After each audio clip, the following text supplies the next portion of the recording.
Gente, boa noite. Mais uma live, mais um café com o Zé. E nessa noite nós vamos estar comentando sobre dinheiro e emoções, vida financeira e vida emocional. Antes de apresentar o meu convidado dessa noite, eu queria falar um pouquinho sobre a questão emocional, né? E o dinheiro. Todo mundo quer dinheiro, né? Você tem que pagar a conta, você tem que comer, enfim. Então todos nós queremos e mais do que isso, todos nós precisamos de dinheiro, ok? Mas a forma como nós lidamos com o dinheiro é diferente, né? Difere de pessoa para pessoa, porque a maneira como nós lidamos com o recurso financeiro que a gente tem, ele é um reflexo, esse jeito de lidar com o dinheiro é um reflexo das nossas emoções, daquilo que nós sentimos, daquilo que nós pensamos e principalmente, fundamentalmente, do que nós vivenciamos no nosso relacionamento familiar, na nossa família de origem, ali onde nós nascemos e vimos os pais, avós, lidarem com os recursos financeiros que eles tinham à disposição ou não tinham à disposição. Então, a gente ali é formado é, nesse aspecto, né, de recurso financeiro, como nós utilizamos. Há algum tempo atrás, eu não tenho ouvido mais sobre isso, mas há algum tempo atrás falava-se muito sobre educação financeira nas escolas, né? Acredito eu que algumas escolas hoje elas tenham essa matéria de alguma forma sendo ministrada para as crianças, o que é fundamental. Mas o meu jeito de ganhar dinheiro e o meu jeito de gastar dinheiro é diferente do seu, é diferente de cada um. Existem pessoas que têm uma necessidade de gastar em demasia. Elas vão dizer, mas eu mereço, né? Eu trabalhei e eu mereço gastar o meu dinheiro. Isso pode ser uma necessidade de superar um sentimento de frustração por não ter tido, pelo que viveu anteriormente, e até pessoas que são capazes de se endividar, né, para poder gastar, porque gastam dinheiro além do que poderiam gastar, talvez até, alguns até gastam além do que é necessário. Então, o jeito de lidar com o dinheiro tem muito a ver com a sua história de vida, com o seu emocional e com a história da sua família, ok? Isso nos dá a necessidade de nos conhecermos a nós mesmos e termos consciência das nossas emoções. Então, o que seria isso? Me perguntar por que é que eu faço assim? Por que é que eu gasto dinheiro desse jeito? Por que é que eu tenho esse comportamento diante do dinheiro? Por que que eu faço tantas compras? Por que que eu necessito tanta roupa, tanto sapato?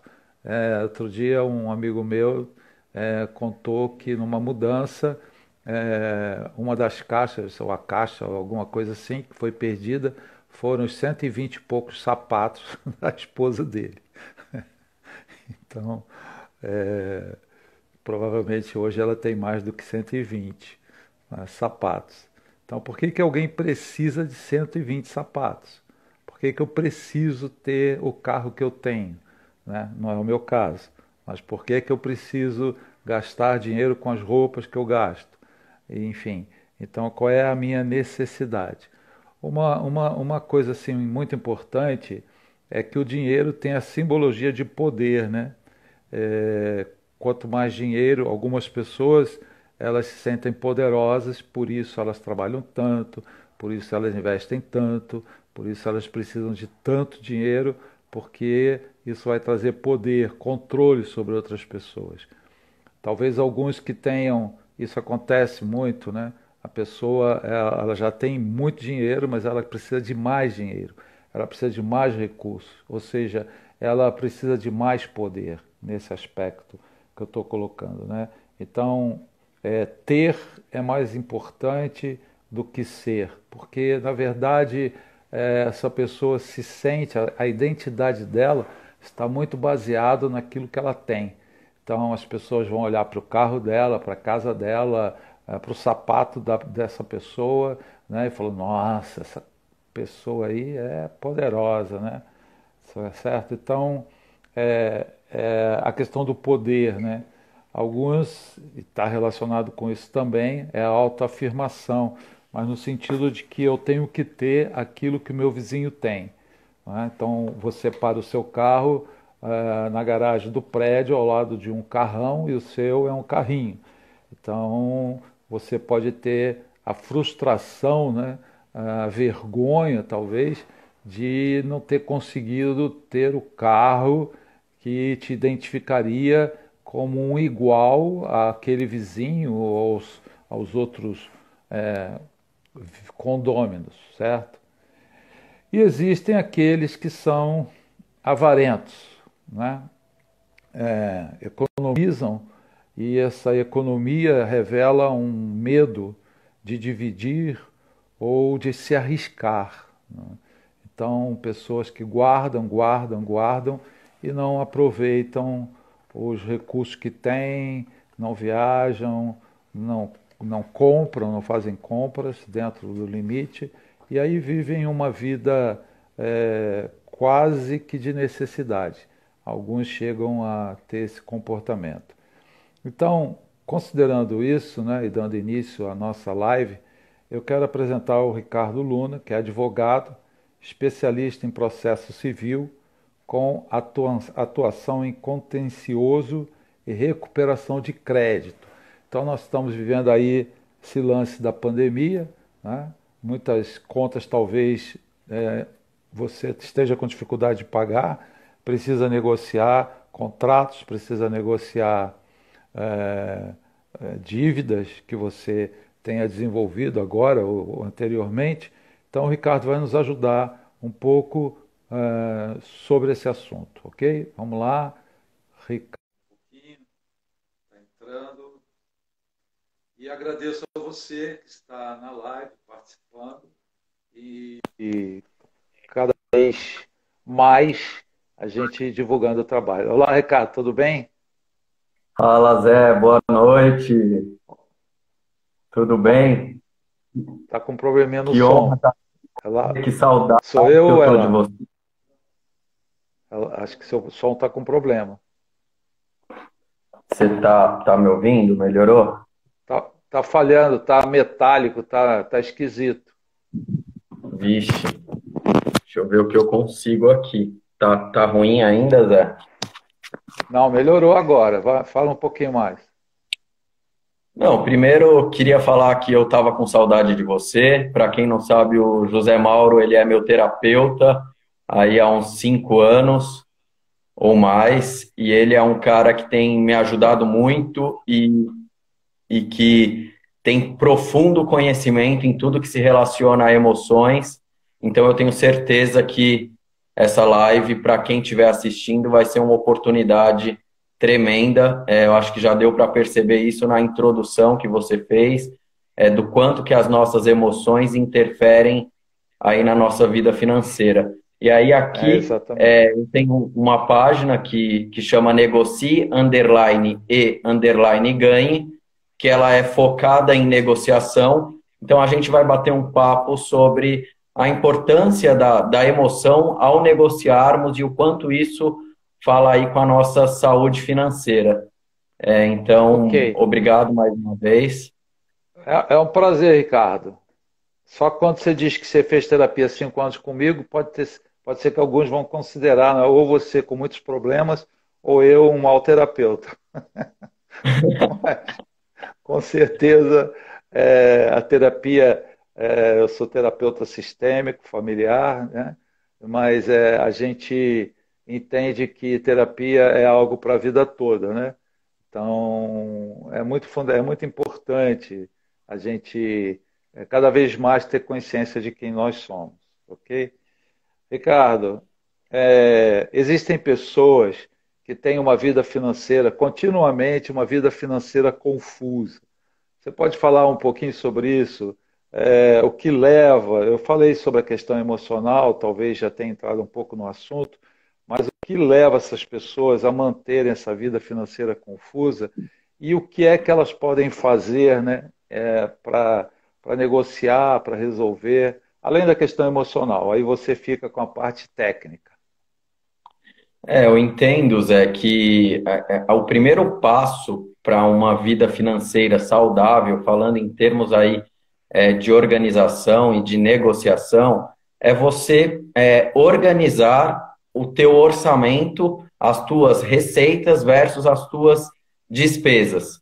Então, hoje, o que a gente vê, principalmente quando a gente está renegociando ou negociando uma dívida, a gente vê que tanto pessoas físicas quanto empresas, elas se perdem muito na questão do orçamento mesmo. Então, a primeira dica aqui que eu dou em termos de negociação é você pegar e colocar lá, eu ganho R$ 5.000 por mês. Quais são as minhas despesas fixas? Então, água, luz, aluguel, telefone, e aí você fazer o seu orçamento dentro daquilo que você recebe, dentro daquela tua receita.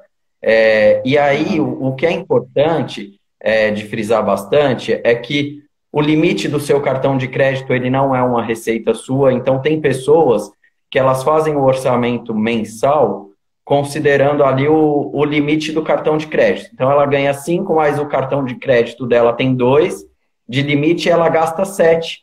Ou ela gasta R$ 1.000 no cartão, e quando ela gasta R$ 1.000 no cartão, os 5 dela já não vai ser mais 5, vai ser 4. Então, não incorporar as linhas de crédito, seja de cartão de crédito, de limite especial, como se fosse parte do teu orçamento. Eu acho que isso que é extremamente importante e que pode aí trazer uma vida financeira saudável, seja para famílias, para pessoa física, mas também para empresas. A gente vê isso, né? Eu trabalho com recuperação de crédito até focada em empresa, e o que a gente vê é esse desvio do fluxo de caixa. Então, tem muita entrada, tem pessoas, tem empresas que recebem muito dinheiro, mas que não têm o controle das saídas. Então, eu acho que aqui a primeira dica para uma vida financeira saudável é você ter não só o controle daquilo que entra, mas principalmente daquilo que você gasta, da tua despesa. Ricardo, você diria que esse é o erro mais comum que as pessoas cometem na Sim, administração? sem dúvidas, esse é o erro mais comum, tanto para desde de pequenos orçamentos, e aí o ponto que você falou, e que eu concordo, é que desde a questão financeira. Desde a questão financeira do lar, da família, quanto de empresas, esse seria o erro, vamos dizer, principal. Esse é o erro principal, principalmente em relação a empresas, né? O que as pessoas e as empresas fazem é considerar as linhas de crédito como se fosse parte da receita da empresa ou da receita da pessoa, e as linhas de crédito, elas não são o teu salário, elas não são parte do teu caixa. Então, eu acho que vale a pena, seja para a pessoa física, fazer essa divisão. Pô, aqui eu entro tanto que é do meu salário ou da minha receita e tanto eu tenho de linha de crédito. Eu só vou utilizar as linhas de crédito para determinadas ocasiões. Porque o que as pessoas fazem é elas incorporarem o limite do cartão de crédito, por exemplo, recebo 5, tenho 2 de cartão, e elas incorporarem isso como uma despesa fixa. Então vai lá e passa tudo no cartão, aí paga 2, ou pior, o que é pior não é a pessoa usar sempre o cartão de crédito, mas é ela pagar o cartão de crédito no mínimo, ou pagar parcialmente vai pagando o mínimo e aquilo vai virando uma bola de neve, porque aí vai englobando os juros, vai englobando correção monetária. Já tive esse problema. Hoje eu resolvi esse problema não tendo cartão de crédito nenhum, para não correr o risco. Então, ô Ricardo, Antigamente tinha um ditado, não sei se ele existe ainda hoje, né? Porque os meus ditados são da época da minha avó. Devo, não nego, mas pago quando eu puder. Devo perder o sono se eu tenho uma dívida e não estou conseguindo pagar? Zé, a parte emocional, ela interfere, você sabe melhor do que eu, é muito. Só que você perder o sono, ou você não perder, ou você dormir tranquilamente, não vai mudar a tua dívida. A tua dívida, ela vai ali continuar existindo. Só que tem pessoas que ficam com aquilo martelando na cabeça, e aqui eu sou uma dessas pessoas, você sabe, então quando tá com um problema ali fica naquela ansiedade de tentar resolver e às vezes perde o sono ou se preocupa sem ter uma solução. Então, aqui, além de perder o sono, falando de negociação, de controle financeiro, vale a pena elencar. Então, eu estou perdendo o sono porque eu estou endividado. Com o dinheiro que eu tenho hoje, eu não consigo pagar todas as minhas contas. E aí você vai elencando as contas que você consegue. Então você não você vai pagando e limpando a tua situação aos poucos. As pessoas hoje elas perdem o sono porque elas tentam resolver tudo de uma vez só. E aí elas às vezes Ah, deixam de negociar, Zé. E aqui o que eu acho que vale a pena a gente frisar é que principalmente nesse cenário de pandemia, vale a pena negociar. Então, você está com seu aluguel atrasado, vai lá no proprietário e fala, olha, estou atrasado, o aluguel é R$ 1.000, mas nesses meses de pandemia eu não consigo pagar 1.000, eu vou te pagar 500, depois da pandemia a gente acerta, podemos fazer assim, mas as pessoas elas evitam de negociar e muitas vezes esse evitar a negociação está muito relacionado com as emoções, quer dizer que seja porque ela tem vergonha de ir lá e negociar, ou é, seja, porque ela se sente hipossuficiente. Então ela fala, não, fala, eu não vou tentar negociar porque eu já sei que eu devo. fala um pouquinho do que você é, sabe, né? Já tem estudado e você trabalha com negociação. Qual o comportamento, como na prática, né? Você já falou, vou lá, divido o compromisso na medida do que eu posso, tal, mas qual o comportamento que eu devo ter para procurar a quem eu devo e negociar? Tem alguma técnica, alguma orientação que você possa dar? Tem. Eu acho que antes de você procurar o teu credor para negociar, você deve fazer uma estruturação. Então, você pega um papel e uma caneta e coloque o pior e o melhor cenário e um meio alternativo ali na negociação. Então, se ele aceitar o que eu estou propondo, é o meu melhor cenário. Se ele não aceitar, o que pode acontecer? E aí, o meio disso tudo é como eu posso negociar com ele, porque uma negociação é aquele ganha-ganha. As duas partes precisam ganhar. Então, quando você entra numa Certo. negociação, você não pode entrar na negociação querendo só levar vantagem, ou entrando já achando também que vai sair perdendo. Então, aqui a técnica é desenhe os cenários e esteja preparado para fazer ali o meio termo. Então, você vai ter que fazer, às vezes, concessão de alguma coisa, em detrimento de outros ganhos que você vai ter que virão daquela negociação. Então, aqui a primeira dica que eu dou é desenhe o cenário, coloque no papel quanto você pode pagar e, principalmente, não faça uma negociação hoje se daqui 3 meses você vai ter que descumprir. Então, é melhor você não negociar do que Aham. você negociar e depois não dar conta de pagar. Então, esta é a dica que eu dou. Vá preparado e faça estudos de que você vai É, conseguir se comprometer com toda a você, negociação. você lidar com a sua realidade, se comprometer com aquilo que realmente é possível.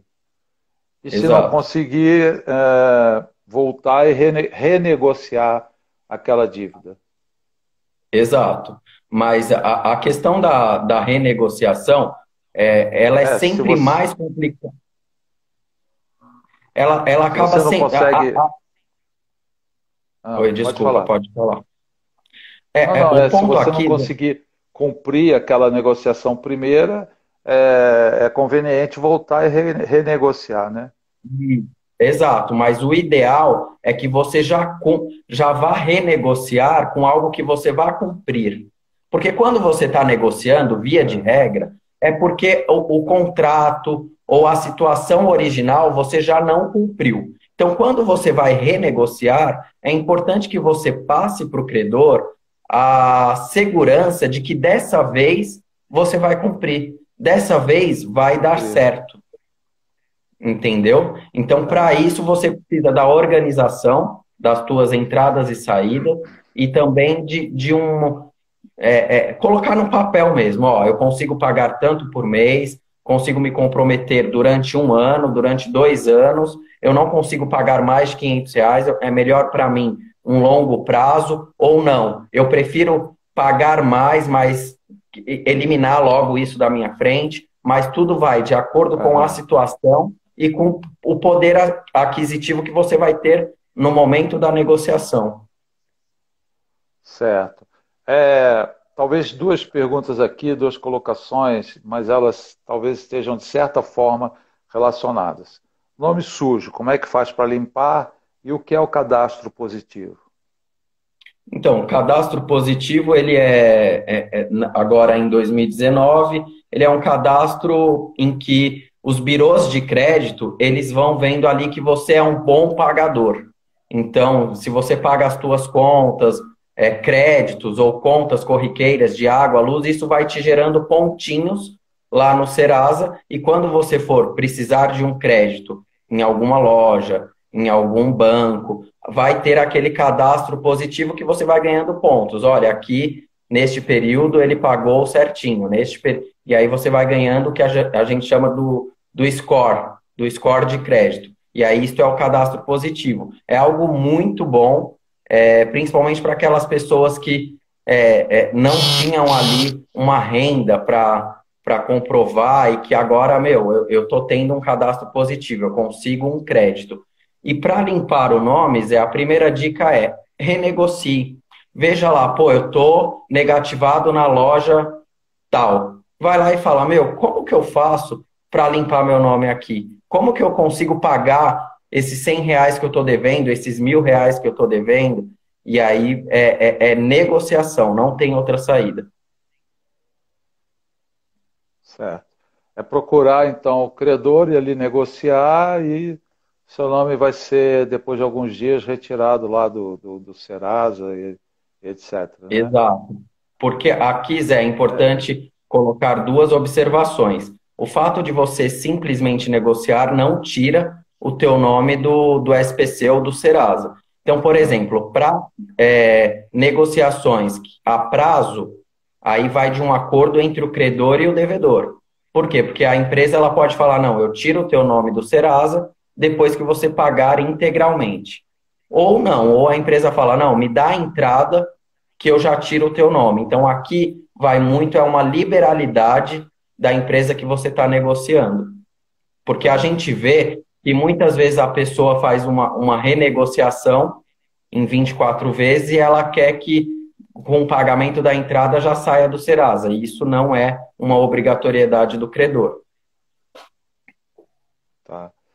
Voltando a falar sobre renda, a renda que o indivíduo tem e uma dívida, nessa negociação que ele fizer, o quanto ele deveria comprometer para pagar uma dívida, né, da renda que ele tem, qual o percentual que ele deveria comprometer? Tem alguma coisa assim específica? Um valor Então, específico de geralmente, quando percentual? você vai, por exemplo, financiar um imóvel, geralmente já fazem ali 30% da tua renda, é o máximo que você pode se comprometer com parcelas. Então, aqui, o meu conselho é, você tem que pegar todas as tuas despesas fixas, água, luz, tal, ver quanto que cai quanto tem do teu salário ali, e o que sobrar, você não negociar tudo que sobrar para pagar esta dívida. Porque você também precisa de você vai ter outras despesas que não são as fixas e que você também vai precisar. Então, pega ali 30% e negocia, porque aí você sempre vai ter um dinheiro para eventuais emergências, para aquilo que foge do convencional. Porque senão, se você compromete toda a tua renda logo de cara, então a água, a luz, telefone e a renegociação. O cara ganha 5 mil. Aí ele paga 3 de despesas fixas, vai lá no Zé Mauro e fala, Zé, tô te devendo 2 anos de terapia, vou te pagar 2 mil por Opa, mês.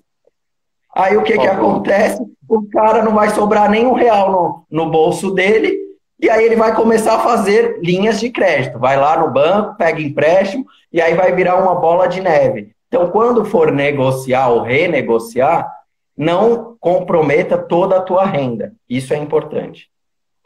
Tá. Ricardo, a gente está quase chegando ao final, mas tem algum material, livro, é, que pode ser procurado, pesquisado? Você tem disponibilidade? Como é que é? Olha, Zé, tem uma página no Instagram que quem não seguir, eu eu recomendo que siga, que chama Negocie, underline e underline ganhe. Terão várias dicas de negociação e também tem uma página de um parceiro que chama Sacadas de Cobrança. Também são duas ótimas páginas voltadas para o tema.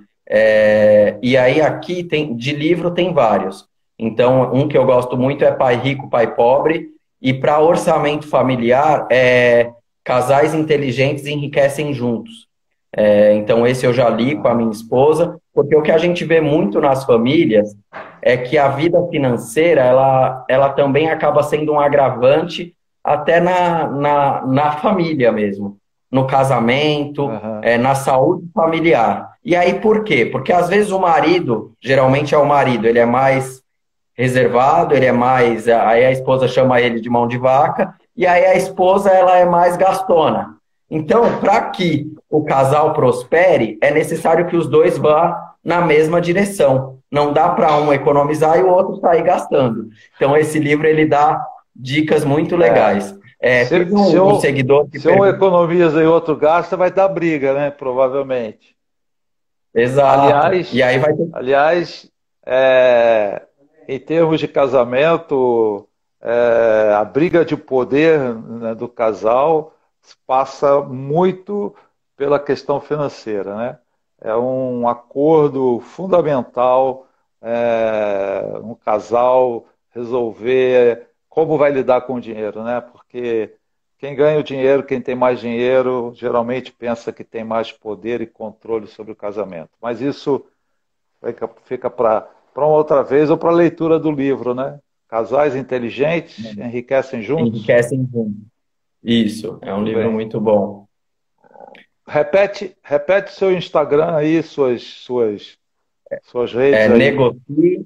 Negocie, underline e underline ganhe. Então, são dicas de negociação, a página é voltada para isso, é nessa página que, inclusive, eu estou falando com você aqui. Então, lá Ah, vão ter legal. várias dicas. Alguém perguntou aqui sobre aplicativo de controle financeiro. É excelente. Eu acho que tudo Muito que bom. a gente tem hoje em dia que facilite este controle. Então, eu fui lá, tomei um café, gastei R$ 6, porque hoje está tudo caro. Você sai para tomar um cafezinho, você gasta 6 conto no café preto. Então, vai lá e coloca, meu, R$ 6. Sabe por quê, Zé? Porque o que a gente vê é que quando chega no final do mês, você fala, meu, onde que foi meu dinheiro? E aí foi no cafezinho de R$ 6, foi no chocolate de 3. Então, as pequenas coisas, quando somadas, quando você foi ver, você gastou 500 pau. E aí, ao É. invés de E é você uma, renegociar a dívida ou fazer algo que te dê prazer, algo ou comprar alguma coisa, você está gastando ali com pequenas coisas, porque você fala, é é, só acho, R$ 20, é só acho seis que isso aí reais. é aquele dinheiro que você gasta e de repente, não sei onde eu gastei isso tudo, né? Na verdade, foi a soma de pequenos valores, né? Que acabou dando esses R$ 500, sei lá, 1.000, e você meio que se perdeu. Estacionamento, biscoito, chocolate, sorvete, né? Mas muito Exato. bom. Ricardo, te agradecer pela presença e Então, sua página está indicada e a gente volta a falar sobre isso futuramente. Esperando que quem nos ouviu e vai nos ouvir ainda possa aproveitar, né, e trabalhar um pouco a questão financeira, tanto no aspecto emocional quanto no aspecto prático. Obrigado, Ricardo. Um abraço. Obrigado, Até. Zé. Eu te amo. Tá? Tchau, querido. Tchau, tchau. Obrigado. Tchau.